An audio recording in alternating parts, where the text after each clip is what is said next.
So this is part 2 of a two-part video tutorial where we're looking at place value, looking at face value, total value, periods, digits, numbers, and how all those different elements work together. And in part 1 we looked at numbers with up to 3 digits and the relationship between face value, place value, and total value of each of the digits in a number like that, and how they all interacted. So for this video, we're going to be dealing with numbers with more than 3 digits. So, for example, this number. How would you say this number? Well, you say it 67,246. So why is that? Okay, so I can explain it by using this diagram. So we've got essentially 2 houses here, right? They look like houses anyway, and they've been divided up into columns. If we think about it, this is the ones column over here. So let me just write, this is the ones, or the units. This is the tens, and this is the hundreds. And the same kind of gets repeated over here. This is going to be the ones. This is going to be the tens. And this is going to be the hundreds. The difference between these houses is that these are divided into periods. And you can see in the number here, there are 2 periods. A period is a group of digits that's divided by commas, just like this is. So this is the ones period here. And this period over here, well, that's the thousands period. So how does that work? Well, let's put these digits into this diagram and I'll show you. So we've got 6, 4, 2, and we've got a 7 here, we've got a 6 here, and of course we've got that little comma in between them. And so when you say the numbers, you say however many, whatever the value is in each period, and you say it period by period. So we've got 67 in the thousands period, so we say 67,246. You can say 246 ones, but we don't normally do that. So we wouldn't normally say 67,246 ones. We leave that ones bit out. So 67,246. Now what does that actually mean? Well, that means here, this is the tens, right? The tens column, but it's tens of thousands. This is ones of thousands. This is hundreds of thousands. And so what this means here is that we have 60,000. The 7, we have 7,000. 2, we got 200. 4, we got 40. 6, we've got 6. And you can see that when we expand 67,246, we get something that looks like this, right? 60,000 plus 7,000 plus 200 plus 40 plus 6. And actually, you know what? We can actually break that down even more. We can say that 60,000 is equivalent to this. We break it down into the face value, which is 6, and we multiply it by the place value. And the place value is tens of thousands. And then we go to the next one. So 7 is the face value, and we multiply that by its place value, which is thousands. Right? And then we go 2, that's the face value, times its place value, which is hundreds, plus 4 times its place value, which is the tens, and then we have 6 times its place value, which is the ones. And that's how you really break it down into a very much an expanded form, where we're multiplying face value times the place value, and that equals the total value of each digit. So that's how these numbers work. So what about this number? It's a really big number. Let's put all the digits into these little houses in each column.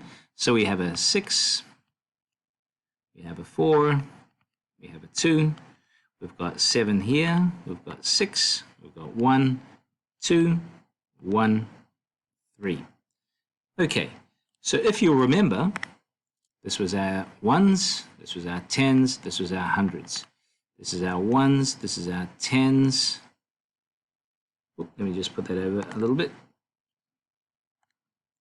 This is our tens, this is our hundreds. Okay, this is our ones. This is our tens, this is our hundreds. Okay. Now, as I explained, each of these houses, if you like, are what we call periods, and each period is separated by a comma, right? And you see these commas in the number that's written above. So, what are these periods? Well, here they are. So, this is the millions period, this is the thousands period, this is the ones period, and just to add one more layer to our notation down here, this is the, if you like, the hundreds of thousands. This is like the tens of thousands, and this is like just the ones of thousands. This here is the hundreds of millions, the tens of millions, and the ones of millions. So, how do we say it? Let's say each period by itself first. Okay, so we say, how many millions do we have? 312,167,246. And that's how you say this rather large number. And if I were to ask a question like, what is the total value of this 2? All I need to do is think about face value. So what is the face value of that digit? Well, the face value is 2. What's the place value of that digit?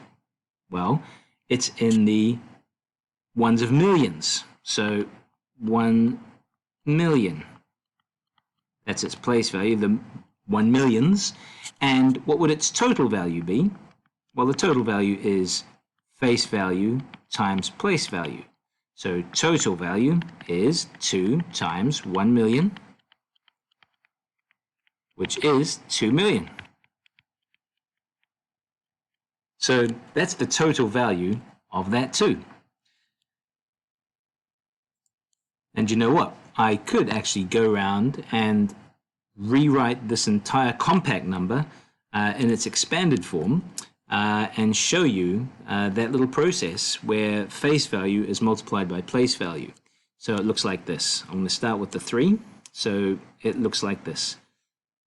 3 times hundreds of millions. 1, 2, 3, 1, 2, 3. Okay, that takes care of this. And we add 1 times tens of millions, so 10 million.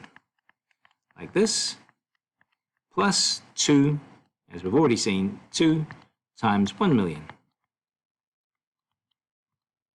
Okay, now we move on to the hundreds of thousands, so it's plus, we've got a 1 there, times 100,000.